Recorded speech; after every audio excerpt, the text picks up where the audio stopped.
आजपर्यंत चपातीच्या तुम्ही भरपूर वेगवेगळ्या रेसिपीज केल्या असतील, पण ही रेसिपी थोडी वेगळी आहे. यापूर्वी ही रेसिपी तुम्ही कधी केली नसेल. ही रेसिपी करण्यासाठी सगळ्यात आधी आपल्याला एक टोमॅटो लागणार आहे. टोमॅटो मी छान असा स्वच्छ धुवून घेतला. त्यानंतरनं त्याच्या आतल्या बिया काढून, देठाकडची बाजू काढून टोमॅटो अशा पद्धतीने आपल्याला कट करून घ्यायचा आहे. खूप मोठा मोठा कट नाही करायचा आहे. अगदी याच पद्धतीने आपल्याला हा टोमॅटो कट करून घ्यायचा आहे. त्याचबरोबर मी इथे काही लसणाच्या पाकळ्या सोलून घेतलेल्या आहेत. त्याचबरोबर बेडगी मिरची आणि जी आपली लाल तिखटवाली मिरची येते ना, ती घेतली आहे. जर तुमच्याकडे बेडगी मिरची आणि लाल तिखट मिरची नसेल तर तुम्ही त्याऐवजी बेडगी मिरची पावडर आणि मिरची पावडर वापरलीत ना तरी चालेल. आता आपल्याला एक पातेलं घ्यायचे, त्यामध्ये हे सर्व जिन्नस आपल्याला टाकून घ्यायचे आहेत. मिरची अशी तोडून घातलेली आहे आणि पहा इथे मी हे सर्व जिन्नस या पातेल्यामध्ये घालून घेतले. त्यानंतरनं आपण एक पेला पाणी यामध्ये घालून घेऊ.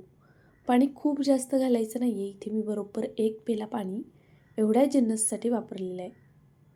चवीपुरतं मीठ घालायचे आणि गॅसवरती हे पातेलं ठेवून द्यायचे. आता इथे एक चमचा कॉर्नफ्लॉवर घेतलेलं आहे मी, ते सुद्धा मी आता लगेचच घालून घेणार आहे. आता आपण हे सर्व छान असं एकजीव करूया आणि अगदी बारीक गॅसवरती याला 5 मिनिटासाठी होऊन देऊया. टोमॅटो शिजायला फार वेळ लागत नाही. टोमॅटोसोबत कॉर्नफ्लॉवरसुद्धा शिजलं जाईल आणि आपल्या मिरच्या लसूणसुद्धा छान शिजला जाईल. पहा इथे हे छान असं आपलं झालेलं आहे. छान याला थिकनेस आला आहे. आता आपण यामध्ये अगदी चिमूटभर इतपत लाल कलर घालायचा आहे. आता हा लाल कलर पूर्णपणे ऑप्शनल आहे. जर तुम्हाला कलर वापरायचा नसेल, तुम्ही नाही घातलात तरीसुद्धा चालणार आहे. इथे पहा टोमॅटो मस्त शिजलेला आहे. आता आपण हा काढून घेऊया.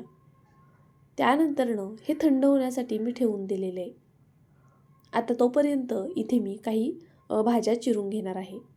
तर पहा कांदा मी साल काढून स्वच्छ धुवून घेतला, देठाकडची बाजू काढून घेतली. त्यानंतरनं कांदा अशा पद्धतीने आपल्याला चिरून घ्यायचा आहे. एक कांदा इथे मी वापरलेला आहे. आता कांदा चिरून झाला की लगेचच तो छान असा मोकळा करून घेऊया. ही रेसिपी करायला खूप सोपी आणि वेगळी आहे. शिळ्या चपातीपासनं, ताज्या चपातीपासनं तुम्ही करू शकता. मुलांची फेवरेट आणि मोठ्यांची सुद्धा खूप जास्त आवडती ही रेसिपी आहे. पहा भरपूर असा मी इथे कोबी कट करून घेतला आहे. त्यानंतरनं एक सिमला मिरची घेणार आहे, तीसुद्धा आपल्याला कट करून घ्यायची आहे. जर यातली एखादी भाजी तुम्हाला आवडत नसेल किंवा तुम्हाला यामध्ये ती वापरायची नसेल तर तुम्ही स्किप करू शकता, किंवा जर तुमच्या आवडीची वेगळी कोणती भाजी तुम्हाला यामध्ये ॲड करायची असेल तर ती नक्कीच तुम्ही यामध्ये ॲड करू शकता. भाज्या तुम्ही तुमच्या आवडीनुसार कमी जास्त करू शकता. पहा सिमला मिरचीमधल्या आतमधल्या ज्या बिया आहेत त्या मी संपूर्ण बिया इथे काढून घेतलेल्या आहेत. आता आपल्याला ही सिमला मिरची अशा पद्धतीने चिरून घ्यायची आहे. खूप जास्त मोठी मोठी चिरू नका, छान अशी पातळच हिला चिरून घ्या. त्याचबरोबर अगदीच लांब लांबही चिरायची नाही आहे. व्हिडिओत दाखवली आहे ना त्या पद्धतीने ही सिमला मिरची चिरून घ्या. आता इथे मी एक बीट घेतले. या बीटाची आपल्याला सगळ्यात आधी मागची पुढची बाजू काढून घ्यायची आहे.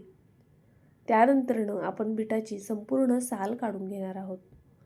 आता मी ज्या पद्धतीने तुम्हाला बीट चिरून दाखवणार आहे ना त्या पद्धतीने चिरा, किंवा मग तुम्ही दुसरी कोणती पद्धत वापरू शकता ते सुद्धा मी सांगणार आहे. बीट आपल्या शरीरासाठी खूप गुणकारी असतं. रक्तवाढीसाठी, आयर्नसाठी खरंच खूप गुणकारी आहे. त्यामुळे नक्कीच तुम्ही या पद्धतीने बीटसुद्धा यामध्ये वापरा. पहा आता मी अशा पद्धतीने याच्या छान लांब लांब अशा स्ट्रिक काढून घेते. आपल्याला हे बीटनं असं उभं पातळ चिरून घ्यायचे. जर तुमच्याकडे अशा पद्धतीची जर ह्याला किसायला किसणी नसेल किंवा असं यंत्र नसेल तर तुम्ही सुरीने ह्याच्या पातळ पातळ खापा करून घ्या आणि मग त्या अशा उभ्या ह्याच्यामध्ये कट करून घ्या, किंवा मग जाड किसणीने किसून घेतलं ना तरी चालेल. तर पहा इथे मी बीटसुद्धा असं छान पातळ असं चिरून घेतलेलं आहे. त्यानंतरनं लगेचच आपण पुढची तयारी करून घेऊया. तर इथे मी एक अंडं घेतलं आहे. आता हे अंडं आपल्याला फोडून घ्यायचे. पहा इथे मी एक अंडं वापरले. तुम्हाला किती जणांसाठी ही रेसिपी करायची आहे त्यानुसार तुम्ही अंड्याचं प्रमाण कमी जास्त करू शकता. मी 2 जणांसाठी रेसिपी करते आहे, त्यासाठी मी एवढं साहित्य घेतलेलं आहे. अंड्यामध्ये चवीनुसार मीठ आणि मिरे पावडर घालायची. मिरे पावडरमुळे अंड्याला जरा तिखटपणा येईल आणि अंडं खायलासुद्धा रुचकर लागेल. आता हे जमेल तितकं फेटून घ्या. कमीत कमी 1 मिनिटभर तरी हे अंडं छान असं फेटून घ्यायचे. पहा, अगदी या पद्धतीने मी अंडं फेटून घेतलेले. आता एक कढई ठेवायची आपल्याला. कढईमध्ये बटर घालायचे. बटरऐवजी तेलाचा वापर केला तरी चालेल, पण मी इथे बटर वापरते आहे कारण बटरमुळे खूप छान फ्लेवर येणार आहे या रेसिपीला. आता हे अंडं आपल्याला असं कढईमध्ये घालून घ्यायचे. आपल्याला अंड्याची पोळी करायची नाही आहे. पहा, या पद्धतीने मी हे थोडंसं पलटी करते आहे. आपल्याला आहे ना अंडं असं तोडून घ्यायचे, छोटे छोटे त्याचे तुकडे करायचे. तर पहा, अगदी या पद्धतीने अंडं सगळीकडनं आपल्याला आधी भाजून घ्यायचे. तर मी संपूर्ण अंडं अशाच पद्धतीने भाजून घेणार आहे. मध्ये मध्ये सतत हलवत राहायचे. गॅस बारीक आहे. बारीक गॅसवरच मी ही सर्व प्रोसेस करून घेते आत्ता सध्या तरी. तर पहा, इथे आपलं अंडं जवळपास भाजून झालेले. त्यानंतरनं काय करायचे आपल्याला, याचे छान असे छोटे छोटे तुकडे करून घ्यायचे. तुम्हाला आवडतील त्या आकारामध्ये तुकडे करून घ्या. लहान मोठे जसे आवडत असतील त्या पद्धतीने याचे तुकडे आपल्याला करून घ्यायचे. व्हिडिओ इथपर्यंत पाहिला आहे तर प्लीज व्हिडिओला लाईक नक्कीच करा, कारण मला खात्री आहे या व्हिडिओच्या शेवटी तुम्हाला हा व्हिडिओ एवढा आवडणार आहे की तुम्ही आजच ही रेसिपी करायला घेणार आहे. त्यामुळे नक्कीच जर व्हिडिओ इथपर्यंत पाहिला असेल तर लाईक करून घ्या. नवीन असाल तर सबस्क्राईब करून घ्या. त्याचबरोबर बेल आयकन दाबा, म्हणजे तुम्हाला अशाच माझ्या छान छान रेसिपीज पाहायला मिळतील. पहा, मी इथे संपूर्ण अंडं एका प्लेटमध्ये काढून घेतलं. आता याच कढईमध्ये आपल्याला पुन्हा थोडं तेल घालायचे आणि थोडं बटर घालायचे. इथे आपण तेलामध्ये बटर घालून घेतलं. त्यानंतरनं यामध्ये मी कांदा घालणार आहे आणि सिमला मिरची घालणार आहे. जो आपण कांदा उभा कट करून ठेवला होता आणि सिमला मिरची कट करून ठेवलेली ती घातली. तुम्हाला जर गाजर वापरायचं असेल तर ते गाजरसुद्धा तुम्ही या स्टेजला यामध्ये घालू शकता, किंवा इतर कोणत्या भाज्या असतील तर त्या घालू शकता. इथे मी बीट लगेच घातलेला नाही आहे. पहा, आपण जो कोबी आपण पातळ असा चिरून ठेवला होता ना, तो मी आत्ता घालून घेतला आहे. आता हे सर्व भाज्या छान मिक्स करून घ्यायच्या. गॅस मोठा आहे. ही संपूर्ण प्रोसेस आपल्याला मोठ्या गॅसवरच करायची आहे. चवीनुसार मीठ घातलं.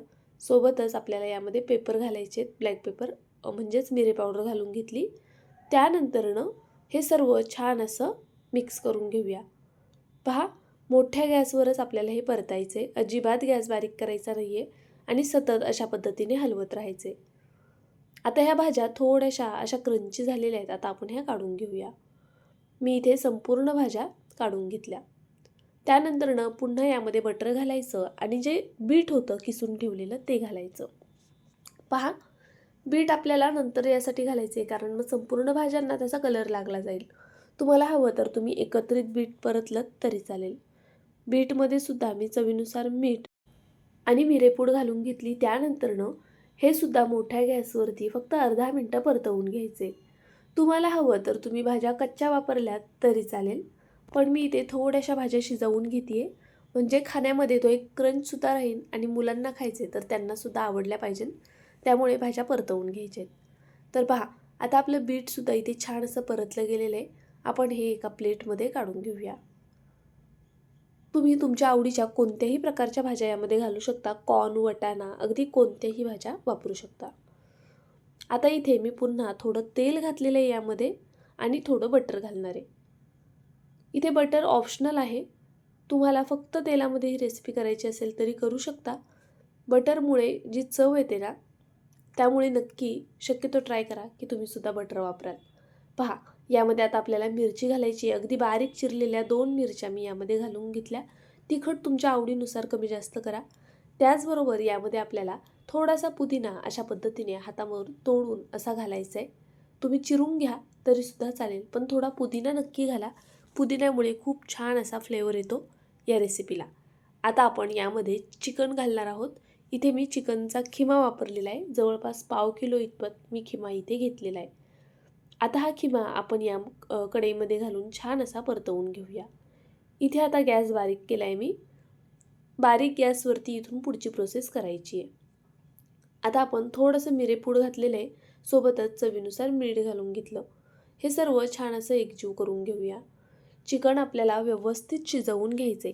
चिकन खिमा करून घेतलेला आहे, त्यामुळे चिकन शिजायला फारसा वेळ लागणार नाही आहे.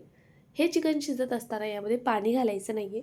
आता इथे मी अद्रक लसणाची पेस्ट विसरलेली म्हणून पुन्हा मध्ये थोडंसं तेल घालून यामध्ये अद्रक लसूण पेस्ट घालते आहे.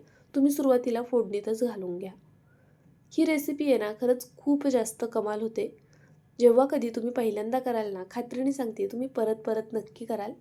करायला अतिशय सोपी आहे, फार काही साहित्य लागत नाही. तुमच्याकडे ज्या भाज्या अवेलेबल असतील ना, त्या भाज्यांमध्ये सुद्धा तुम्ही ही रेसिपी करू शकता.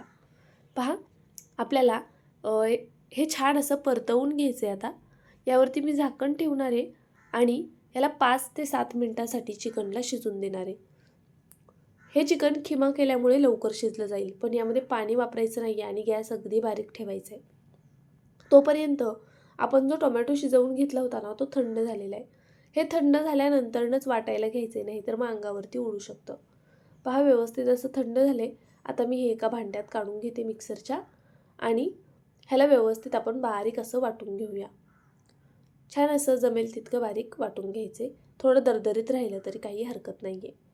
इथे मी आता अद्रक घालते आहे. लसूण आपण आधी वापरलेला आहे. मी इथे अद्रक लसणाची पेस्ट वापरली आहे कारण माझ्याकडे अद्रक नव्हतं. तुमच्याकडे अद्रक असेल तर अद्रक घाला थोडंसं. कोथिंबीर घातलेली आहे मी, अगदी थोडी कोथिंबीरीच्या काड्या घालून घेतल्या आणि हे पाणी न घालता छान असं बारीक वाटून घेतलं. तर पहा, इथे आपली ही चटणी तयार झाली आहे. ही चटणी तुम्ही मोमोजसोबतसुद्धा खाऊ शकता. खरं तर ही मोमोजची चटणी आहे, पण या रेसिपीमध्ये ना अप्रतिम लागते म्हणून मी इथे करून घेतली आहे. ती चटणी जर तुम्हाला स्किप करायची असेल तर तुम्ही डायरेक्ट शेजवान चटणी येते ती वापरलीत ना तरी चालेल. आता आपल्याला मिक्सरच्या भांड्यामध्ये पुदिना आणि कोथिंबीर घ्यायची आहे. पुदिना जास्त घ्यायचा आहे, कोथिंबीर थोडी कमी घ्यायची आहे. 2 हिरव्या मिरच्या घेतलेल्या आहेत, तिखटानुसार मिरची घाला. 2-3 लसणाच्या पाकळ्या घालायच्या आहेत आपल्याला. त्यानंतरनं यामध्ये मी मेयोनीज घालणार आहे. आता इथे पुन्हा आहे ना मी अजून एक चटणी तयार करून घेते आहे. जर तुम्हाला ही चटणीसुद्धा तयार करायची नसेल तर तुम्ही ही सुद्धा चटणी स्किप करू शकता. या 2 चटण्यांऐवजी तुम्ही काय वापरू शकता ते मी पुढे सांगते. पहा, मी थोडंसं बटर घालून घेतलं आहे ज्यामुळे याला क्रीमी असं टेक्स्चर येईल.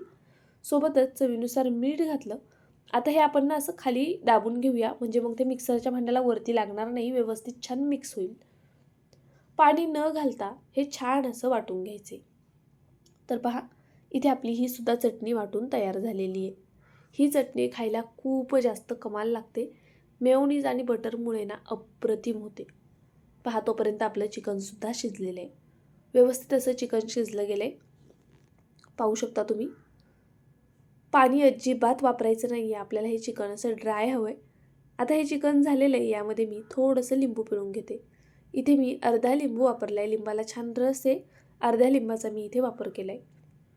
लिंबू घातल्यानंतरनं हे सर्व छान असं एकजीव करून घ्यायचे. पहा, अशा पद्धतीने, म्हणजे लिंबू सगळीकडे लागला जाईल. आता हे झालेलं आहे, गॅस बंद करूया आणि कढई खाली उतरून घेऊया. त्यानंतरनं इथे मी एक पॅन गरम करण्यासाठी ठेवला होता. आता आपल्याला यावर पुन्हा बटर घालायचे. बटर व्यवस्थित असं मेल्ट होऊन द्यायचं. त्यानंतरनं यावरती आपल्याला एक चपाती घालून घ्यायची आहे. तर पहा, मी इथे एक चपाती घेतली आहे. चपाती शिळी असो किंवा ताजी असो, नक्कीच तुम्ही ही रेसिपी करू शकता. खालच्या साईडनी चपाती थोडीशी अशी भाजून घ्यायची. छान अशी भाजून घेते आणि मग हिला पलटी करूया. तर पहा, चपाती आपली भाजून झालेली आहे. बटरमध्ये थोडी अशी क्रंच येऊन द्यायचं आहे आणि त्यानंतरनं हिला पलटी करायची आहे. आता आपण यावरती काही सॉस लावून घेऊया. जे आपण सॉस तयार करून ठेवले होते ना, ते मी इथे लावून घेणार आहे. जर तुम्हाला हे सॉस वापरायचे नसेल तर तुमच्याकडे जे कोणते सॉस अवेलेबल असतील ना, ते तुम्ही इथे वापरू शकता.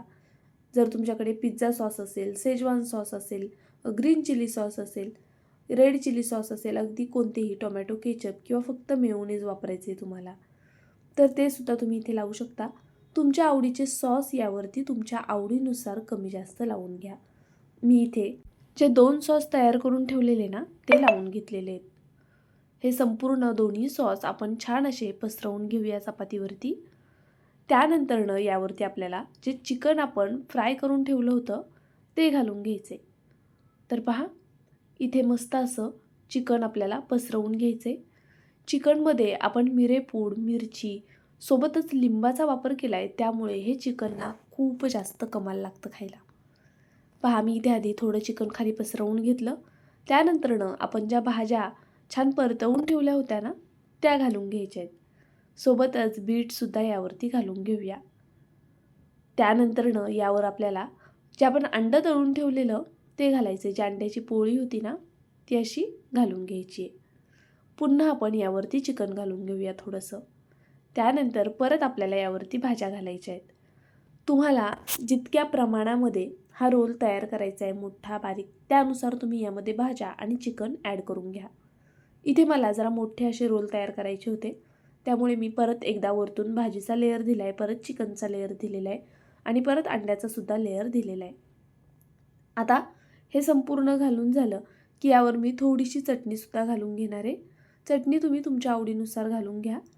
जी आपण ग्रीन चटणी तयार करून घेतली होती ना तीसुद्धा चवीला खूप छान लागते. थोडी तिखट आणि त्यामध्ये क्रीमी असा टेक्स्चरसुद्धा आहे, त्यामुळे तीसुद्धा अप्रतिम लागते.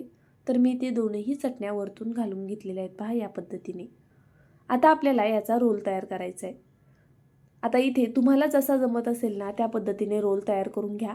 मला जसा जमतोय त्या पद्धतीने मी रोल तयार केला आहे. पण मेन काय की हा पदार्थ खायला खूप जास्त कमाल लागतो. अगदी चविष्ट आणि रुचकर हा पदार्थ तयार होतो. यापूर्वी ही रेसिपी कदाचित तुम्ही कधी केली नसेल. या संडेला नक्की करून पहा. तुम्हा सगळ्यांनाच ही रेसिपी फार जास्त आवडणार आहे. करायला फार मेहनत नाही आहे. एकदा भाज्या चिरून घेतल्या ना की अगदी पटपट ही रेसिपी होऊन जाते. एकाच कढईत सगळ्या भाज्या परतायच्या आहेत, चिकन पण त्यातच शिजवायचे, त्यामुळे फार काही भांडी निघणार नाही आहेत तुम्हाला घासायला. आणि रेसिपीसुद्धा कमालीची आहे, बरं पौष्टिक आहे. घरी करतोय तर मुलांना नक्कीच आवडते. पहा, आपण जो बाहेर चिकन शोरमा खातो ना त्यामध्ये सुद्धा एवढ्या प्रमाणामध्ये भाज्या किंवा चिकन नसतं. जर घरीच केलं ना तर मुलंसुद्धा खुश होतात आणि खरं सांगते खूप जास्त टेस्टी होतो हा पदार्थ. एकदा तरी नक्की ट्राय करून पहा. इथे मी आतनं तुम्हाला दाखवते आहे किती टेम्पटिंग आणि मस्त झाला आहे ना. आत्तासुद्धा पुन्हा तोंडाला पाणी सुटते, इतकी चविष्ट ही रेसिपी झालेली. तुम्ही जेव्हा कधी पहिल्यांदा कराल ना मला कमेंट करून नक्कीच कळवा. त्याचबरोबर तुम्ही माझा हा व्हिडिओ कुठून पाहताय ते सुद्धा सांगा आणि ही रेसिपी आवडली की नाही ते खरं मत द्या. बरं चला, व्हिडिओ संपूर्ण पाहिला त्याबद्दल मनापासून धन्यवाद. उद्या पुन्हा भेटूया अशाच एका छानशा रेसिपीसोबत. तोपर्यंत bye. Thank you so much for